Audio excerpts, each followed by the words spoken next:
عائشې بیبي له یو ځل سوالګیری راغی، آیندې ته ویلې اذهبي وابتغي، دا سوالګیری راغلی په دروازه کې ولاړ دی او څه ولې وګوره.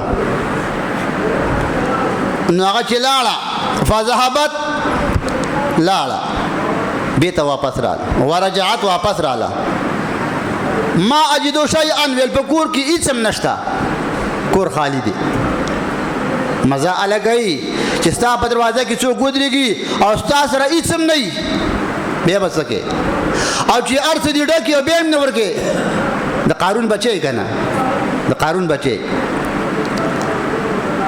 هغه ایندې ویل ما خو څه پیدا نه کړه، نه روپۍ شته، نه بسکټ شته، نه غنم شته، نه کجوري شته، نه وربشې شته، نه میچه شته، هیڅ هم نشته. بیا ورته څه وایي؟ فاذهبي وابتغي، لاړه شه بیا دا غون کور وګوره څه دې پیدا کړو. د الله بنده په دروازه کې ولاړ دی، د الله په نامې غواړي. هغه چې لاړه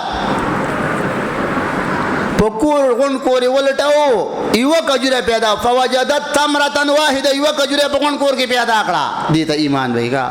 موږ هم تاسو وایي جنت ته به ځو، دا جنت دی، دا دې نیکه جوړ کړی دی، به جنت ته ځي. ته خو ځان ته وګوره په شیشه کې، ته جنت ته تلو قابل یې بڼه او دا وی کې ټیکادار په شان ته یوه کجوره په کور کې پیدا کړه، صرف یوه کجوره یې راوړله.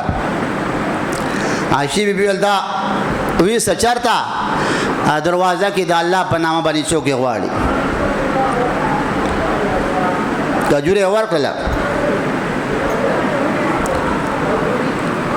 ویل دا لږه مه ګڼئ کجوره. د الله نبي فرمایي اتقوا من النار ولو بشق تمرة، د اور نه ځان وساته اگر د کجورې یوه ډکرئ، کجوره 3 میسه، دا د الله په نامه ورکه.